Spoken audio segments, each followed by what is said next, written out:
Alors, si je ne vous ai pas salué, bonjour.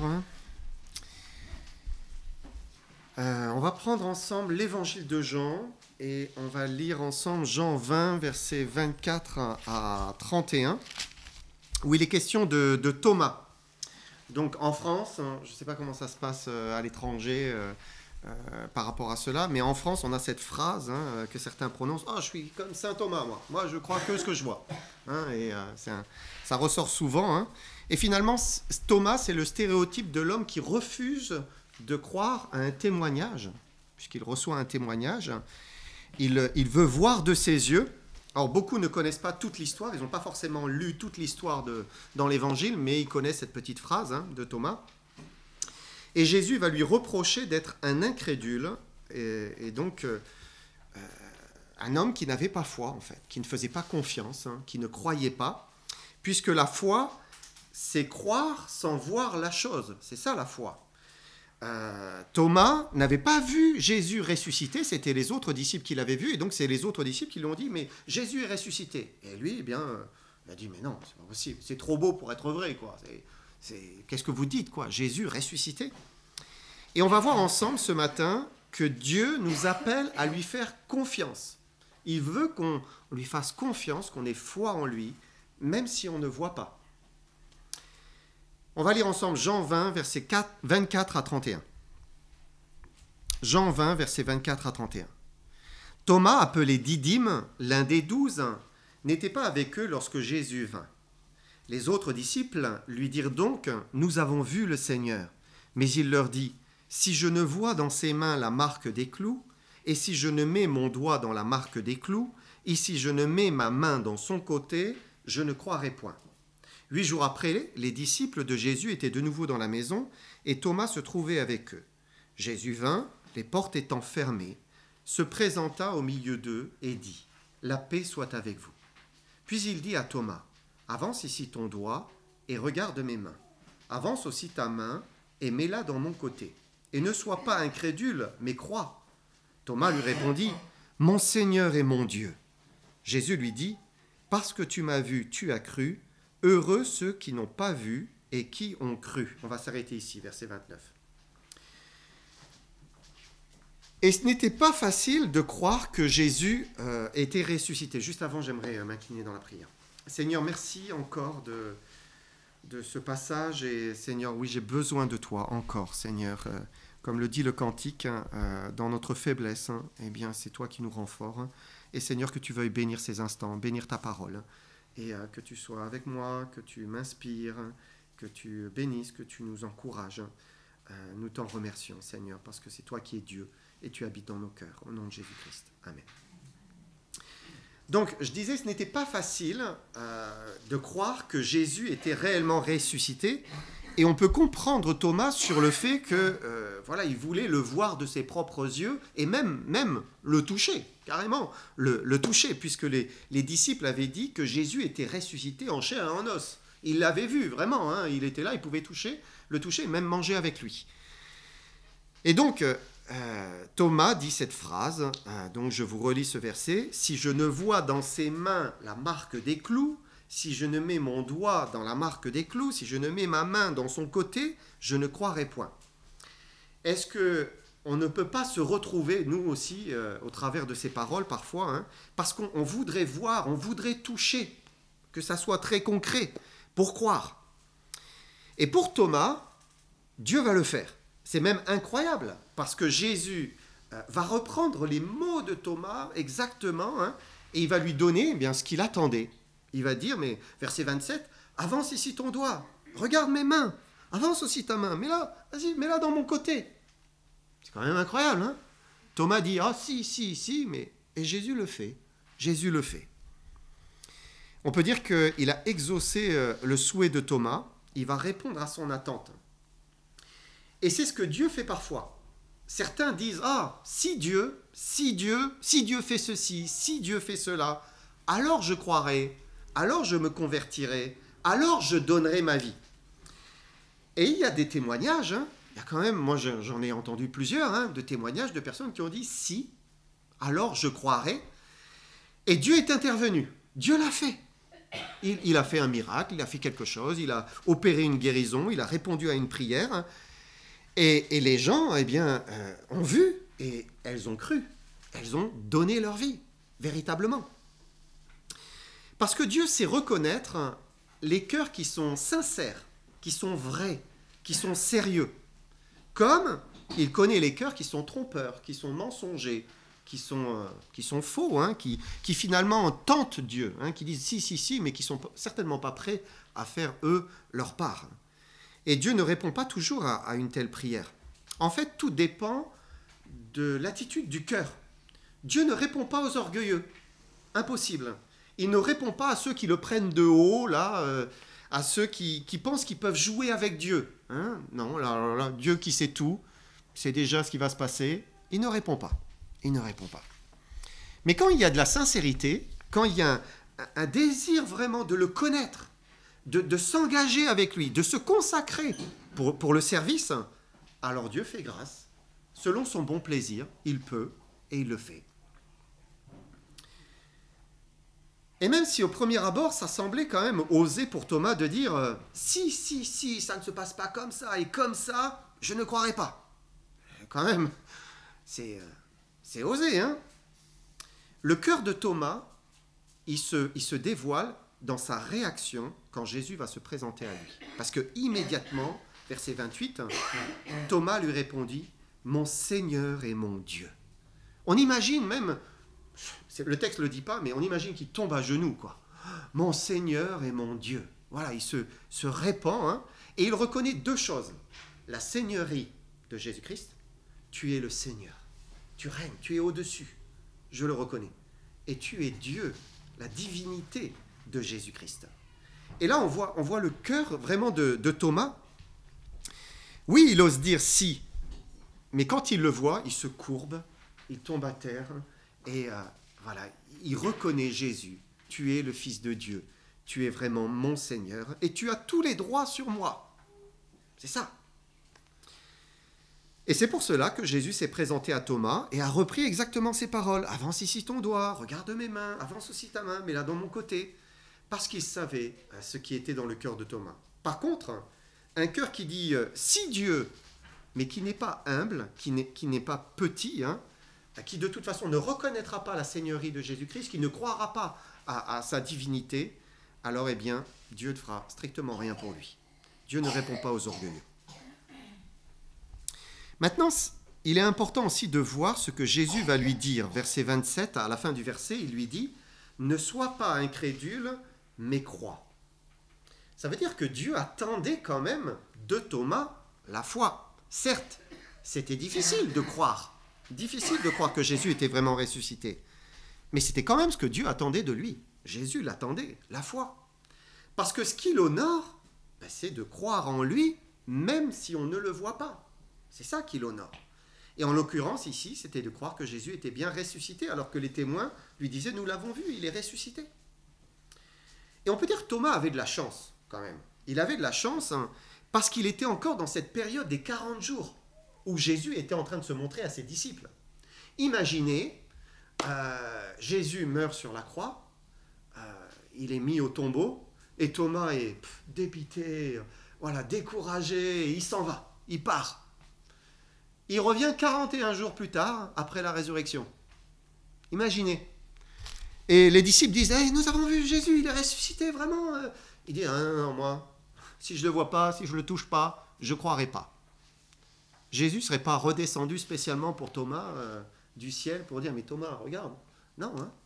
Là, il aurait fallu qu'il croie, qu'il fasse confiance. Hein. Donc, il avait vraiment, on peut dire, de la chance, hein. Et la foi, c'est croire, c'est faire confiance, même si on ne voit pas forcément la chose. Dieu nous demande de croire, de lui faire confiance sans le voir avec nos yeux, sans le toucher de nos mains. Et c'était vrai avant sa venue, puisque avant qu'il ne vienne dans l'Ancien Testament, mais les croyants, ils devaient croire qu'il allait venir. Ils ne le voyaient pas. Dieu leur disait que le Messie allait venir, il allait les racheter. Il y avait des promesses, il y avait des prophéties, et ils devaient le croire sans le voir. Et puis c'est vrai aujourd'hui, depuis que Jésus est remonté au ciel, on ne le voit plus, et Dieu nous dit, croyez en Jésus-Christ, croyez en moi. Alors, eh bien, c'est pour ça que Jésus va dire à Thomas, verset 29, « Parce que tu m'as vu, tu as cru. Heureux ceux qui n'ont pas vu et qui ont cru. » C'est toujours facile de croire en voyant la chose. C'est évident, hein, forcément, je vois, eh ben, je crois. Ce n'est jamais difficile de croire en voyant. Et même, on peut dire que ce n'est pas de la foi. C'est une constatation. Quand vous le voyez, ben, voilà, je reconnais devant moi que c'est vrai, puisque je le vois. Ce n'est pas la foi. La foi, c'est croire sans le voir. C'est ça. Et ça, c'est précisément ce que Dieu nous demande. De croire sans le voir encore de nos yeux. Hébreux 11, verset 1.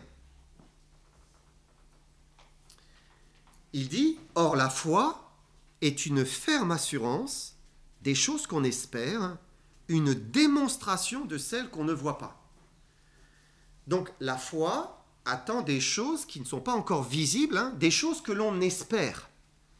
Mais cette espérance, ce n'est pas juste un vague espoir que ça puisse arriver. Hein. C'est une ferme assurance. Une ferme assurance des choses qu'on espère, parce que la vraie foi, mais c'est solide, c'est ferme, c'est ferme. En fait, c'est une conviction intérieure. Une conviction que ça va se faire. Oui, c'est vrai. La réalité de la chose. La foi voit la chose avant qu'elle n'arrive et elle devient comme une certitude que Dieu met dans notre cœur. On en est sûr. C'est vrai. Au point que ça devient une démonstration des choses que l'on ne voit pas. C'est-à-dire que ça devient réel. On le voit s'accomplir. On voit la chose se réaliser comme nous en avions la ferme assurance. Et il faut faire une différence entre un espoir qu'une chose arrive et une ferme assurance, conviction, et on l'attend, et on le verra. La vraie foi, elle renferme des convictions, des certitudes. Nous savons que Dieu va le faire. Et Dieu nous demande de croire de cette manière. Nous pouvons et nous devons croire de cette manière. Et c'est vraiment important d'apprendre à placer sa foi, sa confiance dans le Seigneur. Placer sa foi en lui et croire qu'il va agir, qu'il va intervenir, qu'il va faire ce que nous lui demandons. Pourquoi c'est important d'apprendre à placer sa confiance en Dieu? Pourquoi? Hébreux 11, verset 6. Il dit, « Or sans la foi, il est impossible de lui être agréable, car il faut que celui qui s'approche de Dieu croit que Dieu existe et qu'il est le rémunérateur de ceux qui le cherchent. » Vous vous rendez compte de ce que Dieu dit ici? Il dit, « Sans la foi, il est impossible de lui être agréable. » Impossible. Impossible. Ça veut dire qu'on ne peut pas plaire à Dieu si on est incrédule. Il faut qu'on croie, il faut qu'on lui fasse confiance. Il dit car il faut que celui qui s'approche de Dieu, mais croit que Dieu existe, qu'il est vrai, qu'il est littéralement, et qu'il est le rémunérateur de ceux qui le cherchent. Et c'est cela croire, c'est s'adresser à un Dieu invisible que l'on ne voit pas physiquement, mais on sait qu'il est là, on sait qu'il nous entend, et on s'adresse à lui avec foi, avec confiance, qui va répondre à nos requêtes, à nos demandes, à notre prière. Et bien plus, on croit que ça va devenir une réalité. Il dit qu'il est le rémunérateur. Littéralement, c'est celui qui paie le salaire. Voilà, celui qui paie le salaire. Donc, je prie, j'intercède, je demande, je réclame avec foi, et je crois que Dieu va me payer mon salaire. Dans le sens où il va m'exaucer. Il va répondre à ma prière. Parce qu'il y a cette foi qui est là. Il y a cette confiance que nous avons placée en lui. Ce qui plaît à Dieu, c'est la foi. Il aime que l'on s'attende à lui, que l'on croit en lui, qu'on espère en lui alors qu'on ne le voit pas. Et il dit, c'est là où nous lui sommes agréables. C'est là où il nous exauce, parce qu'il voit cette foi, cette réalité. Alors pourquoi me direz-vous, pourquoi cette foi, pourquoi elle est si indispensable? Parce que c'est le moyen que Dieu a choisi pour nous sauver. Il n'y en a pas d'autre. Il a choisi ce moyen de nous sauver. C'est-à-dire cette capacité que nous avons à lui faire confiance sans le voir. Et la foi, c'est un peu comme, une main invisible. Quand je crois, mais c'est comme si il y a une main invisible qui saisit ce que Dieu veut me donner. Je m'empare, que ce soit le salut, d'abord, ou bien la vie en Christ, la vie chrétienne, la vie abondante. Je saisis avec cette main invisible par la foi. L'argent ne peut rien acheter de Dieu. On ne peut pas acheter quelque chose, même quelqu'un qui a beaucoup d'argent, c'est impossible.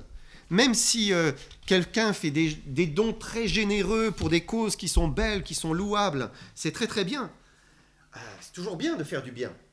Mais ça ne changera rien, dans le sens où on ne va pas s'accorder les faveurs de Dieu. Dieu ne va pas répondre parce que, on a essayé d'acheter une réponse de sa part.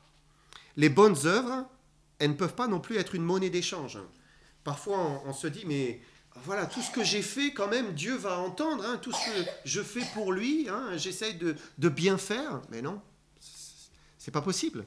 La Bible dit que c'est par la grâce que vous êtes sauvés, par le moyen de la foi. La foi, cela ne vient pas de vous, c'est un don de Dieu. Le salut est un don de Dieu. Ce n'est point par les œuvres, afin que personne ne se glorifie. Donc nos bonnes œuvres ne vont pas nous attirer la faveur de Dieu. C'est pas ce qui est premièrement agréable à Dieu. Et même, c'est vrai pour une bonne morale ou pour des vertus. Dieu veut que nous soyons aimants, généreux, justes. Bien sûr, c'est ce qu'il veut. Mais ce n'est pas ce qu'il cherche premièrement en nous. Premièrement, ce qu'il veut, c'est la foi. Parce qu'on peut être aimant, généreux, juste, et faire l'impasse sur la foi, ne pas croire en lui, et on ne lui est pas agréable. Croire en lui, croire en son Fils bien-aimé, c'est la chose la plus importante. Regardez Hébreux 10, versets 37 et 38. Il dit, « Encore un peu de temps, celui qui doit venir viendra, il ne tardera pas, et mon juste vivra par la foi. Mais s'il se retire, mon âme ne prend pas plaisir en lui. » Dieu dit, le juste vivra par la foi. C'est une parole très importante dans la Bible, vous savez, parce qu'elle est répétée 4 fois. Dans Habakkuk, dans l'Ancien Testament, déjà, et puis ensuite dans 3 épîtres, donc dans Romains, dans Galates et dans Hébreux. Le juste vivra par la foi. À chaque fois, la même phrase, identique. Et la première chose que Dieu attend de l'homme, c'est la foi. Il veut que nous l'invoquions, que nous prions, que nous lui faisions confiance. Il n'y a pas d'autre moyen de plaire à Dieu que d'avoir foi en lui. Le juste vivra par la foi. Et ça commence pour le salut. D'abord, on saisit le salut, et puis ensuite, ça se poursuit. Le juste doit continuer à vivre par la foi, continuer à lui faire confiance, à être dépendant de lui, à placer son espérance en lui. C'est tellement important qu'il dit, mais s'il se retire, et donc si ce juste ici ne place pas sa confiance en lui, il dit, mon âme ne prend pas plaisir en lui. C'est terrible. Mon âme ne prend pas plaisir en lui. Dieu veut qu'on lui fasse confiance. C'est vraiment, vraiment important. C'est ce qu'il attend de nous. Et c'est vrai pour ce chrétien qui a reçu le Saint-Esprit, Dieu veut qu'on lui fasse confiance. Imaginez la tristesse du Saint-Esprit qui habite notre cœur lorsque on ne lui fait pas confiance, on ne le prie pas, on ne s'attend pas à lui. Mais le Saint-Esprit est triste, parce que c'est ce qui est agréable à Dieu. C'est ce que Dieu attend de ses enfants. Et Dieu est plein d'encouragement et d'espérance, parce que regardez verset 39, la suite d'Hébreux, il dit « Nous ne sommes pas de ceux qui se retirent pour se perdre, mais de ceux qui ont la foi pour sauver leur âme. » Voilà, Dieu vous dit, mais rassurez, vous n'êtes pas ça, vous n'allez pas vous retirer, vous allez croire pour sauver vos âmes, parce que c'est la foi qui sauve l'âme. Rien ne peut nous sauver que la foi. Au tout début, Dieu nous a dit, crois au Seigneur Jésus et tu seras sauvé. Et là, eh bien, nous croyons, nous saisissons, nous recevons le salut. C'est la porte d'entrée. Nous passons par Jésus qui est la porte. Jésus a dit, voilà, celui qui entre par moi sera sauvé. Il entrera, il sortira, il verra des verts pâturages. Et ensuite, une fois que nous avons cru, une fois que nous avons passé cette porte, eh bien, il faut qu'on continue à mettre notre foi en Jésus-Christ, puisque le juste vivra toujours par la foi, continuellement par la foi. Et donc, il faut espérer en Dieu chaque jour. Si je crois que Dieu va me sanctifier, que Dieu va me transformer, que Dieu va me délivrer de mes péchés, qu'il va vraiment faire de moi une nouvelle créature, mais Dieu le fait. Si je le crois, Dieu le fait. Si je crois qu'il va me secourir dans des besoins matériels, dans des besoins physiques, moraux, psychologiques, affectifs, Dieu le fera, parce que je le crois, je lui demande, et c'est ce qu'il veut. Si je crois qu'il va me guider dans toutes les grandes décisions de la vie, et je m'en remets à lui, Seigneur, conduis, je crois que tu es le bon berger, il va le faire, parce que je le crois. Si je crois qu'il va répondre à toutes mes interrogations, qu'il va me nourrir spirituellement jusque dans les besoins les plus secrets de mon cœur, par sa parole, alors je vais l'expérimenter, parce que je le crois. Ça va devenir une réalité. Il dit, Dieu rémunère ceux qui le cherchent. Si on n'attend absolument rien de Dieu, on ne recevra absolument rien. Si on attend beaucoup, on recevra beaucoup. C'est ça. Parce que Dieu répond toujours à la fois du salut jusqu'à tout ce qu'il peut y avoir dans une vie chrétienne. C'est pour cela que Jésus dit, Matthieu 7, versets 7 et 8, il dit, demandez et l'on vous donnera. Cherchez et vous trouverez. Frappez et l'on vous ouvrira. Car quiconque demande reçoit, celui qui cherche trouve, et l'on ouvre à celui qui frappe. Et Dieu est avec les bras ouverts, il dit, mais venez, il attend. Il dit, mais allez-y, venez à moi, demandez, cherchez, frappez, et je vais vous ouvrir, et je vais répondre, je vais exaucer. Si nous croyons qu'il est le rémunérateur de ceux qui le cherchent, toujours. Jésus a dit à Thomas, verset 29, il a dit, parce que tu m'as vu, tu as cru, heureux ceux qui n'ont pas vu et qui ont cru. Et nous sommes, bien évidemment, nous sommes ceux qui n'ont pas vu. Nous ne l'avons pas vu physiquement de nos yeux, puisqu'il n'est plus sur terre. Et on pourrait se dire, mais c'est quand même triste, quand même, ils ont eu de la chance, les disciples, eux, ils étaient avec Jésus, ils le voyaient. Mais Jésus dit, heureux ceux qui n'ont pas vu et qui ont cru. Heureux. Il dit que nous sommes heureux. Parce que Dieu a prévu une bénédiction, un bonheur, une grâce particulière sur tous ceux qui croient en lui sans le voir. Il y a quelque chose. Qu'est-ce que c'est que ce bonheur, cette bénédiction ? C'est le fait d'être scellé du Saint-Esprit. C'est une vraie bénédiction, avoir l'Esprit de Jésus. Parce que si vous regardez les disciples, oui, les disciples ont vu Jésus, aucun doute. Mais ils n'ont connu cette bénédiction que quand ils ne l'ont plus vu. Une fois que Jésus était remonté au ciel, alors là, c'est là où ils ont reçu le Saint-Esprit, c'est là où ils ont été scellés du Saint-Esprit, il est venu habiter dans leur cœur. Et quand Jésus habite dans notre cœur, Jésus n'est pas quelqu'un d'extérieur. Parce que quand ils étaient avec lui, dans sa présence, il était quand même extérieur. Mais maintenant, Jésus est venu en nous. Il habite par son esprit en nous. Et il veut imprimer son caractère, ses pensées, sa vie, ses actions en nous. Heureux donc nous sommes si nous croyons. Heureux parce qu'il a dit « Je suis avec vous tous les jours jusqu'à la fin du monde ». Heureux parce que celui qui a foi, qui ne le voit pas avec ses yeux, mais il le voit avec le cœur. Nous le voyons. Jésus est présent pour nous. Il est presque physiquement, j'ai envie de dire. Nous savons qu'il est là parce qu'il habite dans notre cœur. Il nous donne cette ferme assurance des choses qu'on espère, cette démonstration des choses qu'on ne voit pas. Le Fils est physiquement au ciel, mais il se rend visible, il se rend réel, présent, agissant pour ceux qui croient.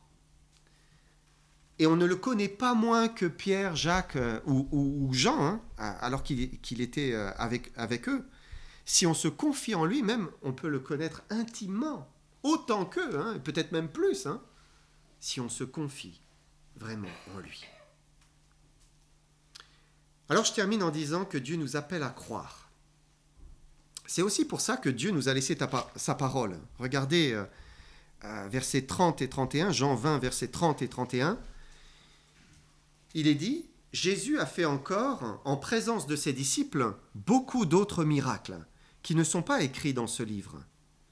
Mais ces choses ont été écrites afin que vous croyiez que Jésus est le Christ, le Fils de Dieu, et qu'en croyant, vous ayez la vie en son nom. Dieu aurait pu demander à ses apôtres d'écrire une bibliothèque, parce que Jésus a, on imagine, fait tant de choses, tant de miracles, tant de guérisons, il a prononcé tant de paroles et d'enseignements, parce que finalement, pour lire un évangile, ça va assez vite. C'est pas 3 ans et demi d'enseignement, là. C'est assez peu, finalement, de ses paroles et de tout ce qu'il a fait. Il aurait pu nous laisser une bibliothèque. Mais Dieu sait, et il dit, ce que vous avez, c'est suffisant pour croire. Vous avez tout ce qu'il vous faut pour que vous puissiez croire en moi. Donc, si simplement, on lit, c'est là où Dieu va susciter la foi dans notre cœur, et il va nous permettre de recevoir tout ce qui vient de lui.